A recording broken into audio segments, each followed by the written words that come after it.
Salut! Aujourd'hui, je vous présente un tarot qui s'appelle le Victorian Trade Card Tarot,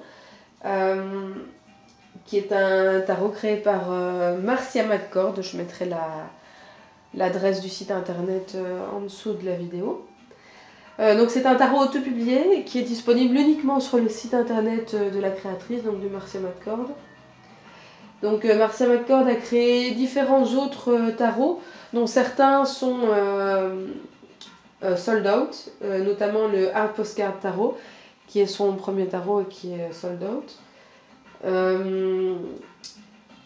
Elle a aussi créé un autre tarot qui est sold out pour l'instant, mais je pense qu'il est possible qu'elle le refasse publier. C'est le tarot du thé que j'ai ici, qui est beaucoup moins joli que le Victorian Trade Card. Et je vais vous le présenter peut-être dans une autre vidéo, mais il est beaucoup moins joli, donc moi je l'aime beaucoup moins. Il est beaucoup moins intéressant que le Victorian Trade Card. Et de toute façon, pour l'instant, il n'est plus à vendre. Voilà, donc le tarot du thé, c'était une édition de 200. Moi j'ai le numéro 97 sur 200.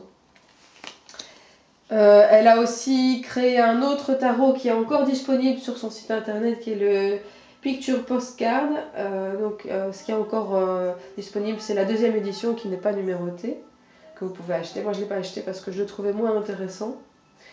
Et elle a aussi créé le Normand que je vous présenterai, c'est sûr, dans une autre vidéo, qui s'appelle le Dust Bunny le Normand, qui est pour moi un des plus beaux le Normand qui existe. Il est vraiment génial, magnifique. Oups, là, voilà. Il est vraiment... c'est vraiment un très beau le Normand. Voilà, toujours basé sur des cartes, des anciennes cartes postales. Mais je le présenterai dans une autre vidéo. Ici, il s'agit de la deuxième édition que j'ai achetée. C'est une édition de 100 exemplaires.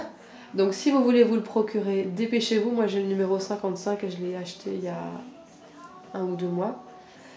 Je crois qu'il m'a coûté à peu près 30 € avec les frais de port, à peu près. C'est vraiment un très beau tarot.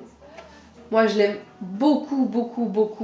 En fait, elle a utilisé uniquement des anciennes cartes postales des années 1800. Des cartes postales en fait avec l'invention de l'imprimerie en couleur. Ils ont commencé à imprimer des cartes postales, pas les commerçants, mais les commerçants, pour leurs entreprises, pour en faire la promotion. Ils ont commencé à imprimer des cartes postales et à les distribuer, et les gens les ont beaucoup collectionnées à cette époque-là. Et donc en fait elle s'est basée sur ces cartes postales là pour faire son tarot, et je trouve ça absolument incroyable qu'elle ait réussi à coller aussi près à la symbolique traditionnelle du tarot Rider-Waite-Smith, uniquement avec des anciennes cartes postales des années 1800. Je trouve ça complètement hallucinant. Et pourtant, quand on regarde les cartes, c'est vraiment, ça colle complètement à la signification, enfin complètement, peut-être pas à 100%, mais en tout cas, c'est vraiment proche de la signification traditionnelle de l'âme. Voilà. Donc oui, chaque jeu est en fait numéroté et signé par la créatrice, pour les collectionneurs. Et donc on voit ici la lame du fou avec le chien, le magicien. Je vais montrer quelques lames. On voit ici que c'est quand même très proche. Enfin, on peut aisément, rien qu'en regardant l'image, comprendre de quelle lame il s'agit. On n'a même pas besoin du nom en dessous.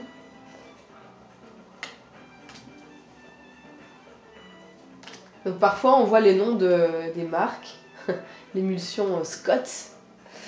Oups là, voilà, ici. C'est amusant.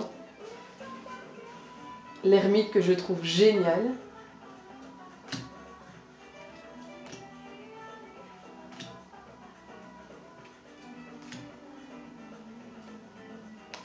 La tempérance qui est super aussi.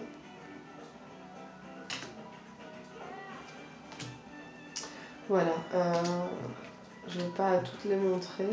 Au niveau des bâtons, c'est la même chose. Je suis émerveillée de voir. Enfin, je trouve ça fou qu'elle ait réussi à coller aussi près à la symbolique des lames, uniquement avec des vieilles cartes postales publicitaires. Je trouve ça vraiment génial.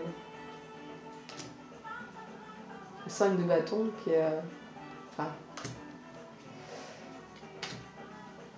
Voilà. 2 de coupe.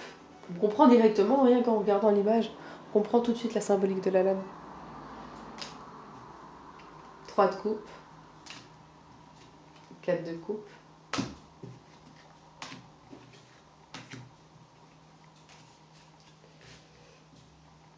2 d'épée. 3 d'épée. Pardon. Ah bon, je ne vais pas montrer toutes les lames parce que sinon ça prendrait beaucoup trop de temps.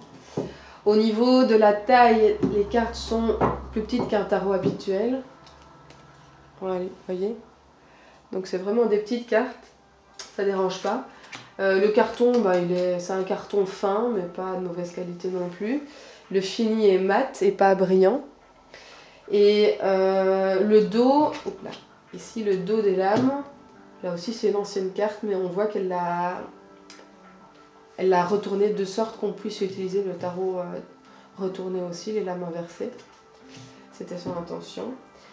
Le seul défaut, je trouve, à ce tarot, c'est qu'il vient sans pochette, sans rien du tout pour l'emballer. Donc les cartes arrivent comme ça.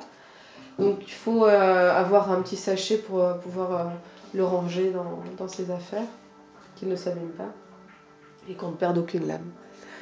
Voilà, je pense que j'ai tout dit à propos du Victorian Trade Card Tarot de Marcia McCord. Voilà, salut!